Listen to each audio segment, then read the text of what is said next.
আসসালামু আলাইকুম ভিউয়ার্স, আমার শখের খামারে আমাদের স্বাগতম। তো আজকে মূলত আপনাদের দেখাচ্ছি আমার খামারে বর্তমানে যেসব পাখিগুলো আছে, হাঁস আছে আর কি। তো ওগুলো তো অল্প কিছু ছিল, দেখাইছিলাম। তো এখানে আমার কিছু কবুতর আছে, এদের এই দুইটা বাচ্চা, প্রথম বাচ্চা দিয়েছে এরা। তো এই বাচ্চাগুলো মূলত আমি বিক্রি করে দেব, কারণ এগুলো রাখলে এদের খাবার যে টাকাটা ওইটা আমি পাবো না, যার কারণে আমি আমার কাছ থেকে কোনো টাকা খরচ করবো না। এদেরকে বিক্রি করে সেই টাকা দিয়ে এদের জন্য খাবার নিয়ে আসবো।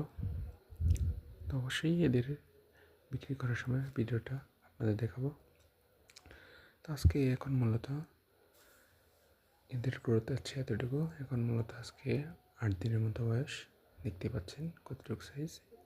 পাশেরটা হচ্ছে মেল, আর ছোটো যেটা আছে এটা হচ্ছে ফিমেল।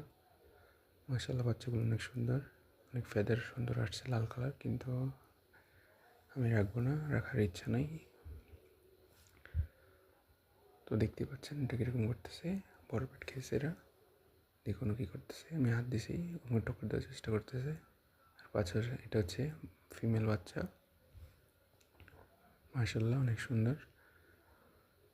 তো অবশ্যই এরকম বাচ্চা দেওয়ার জন্য যেসব কবুতর আছে আমি তাদের কালেক্ট করার চেষ্টা করবো। দেখুন ওকে হাতে নিতেছি, মাশাআল্লাহ দেখুন কত সুন্দর দেখাচ্ছে, ওর ফেদারটা মিলে দিয়েছে।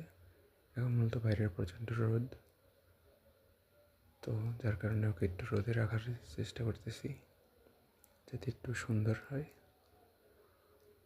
তো এখন আবার ওদিকে ঘরে রেখে দেবো। এই নটটা অনেক ডাকাডাকি করতেছে, আমাকে টক্কর দেওয়ার চেষ্টা করতেছে।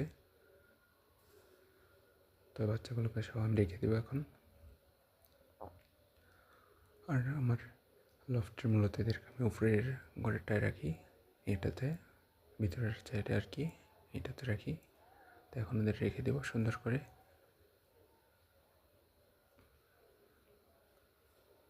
রাখা হয়ে গেছে। তো এটাই হচ্ছে আমার এই লফটের প্রথম পেয়ারের বাচ্চা। যদিও রাখার ইচ্ছা ছিল, কিন্তু রাখবো না।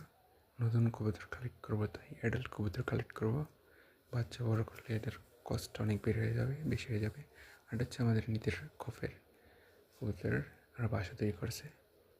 আশা করি খুব শীঘ্রই এরা ডিম দেবে এবং বাচ্চা করবে। আর এই হচ্ছে আমাদের টাইগারটা, আর এটা হচ্ছে ফিমেলটা। আশা করি এরা খুব দ্রুত ডিম দেবে। সবার জন্য দোয়া করবেন। না, আজকের ভিডিও এইটুকুই ছিল। আসসালামু আলাইকুম।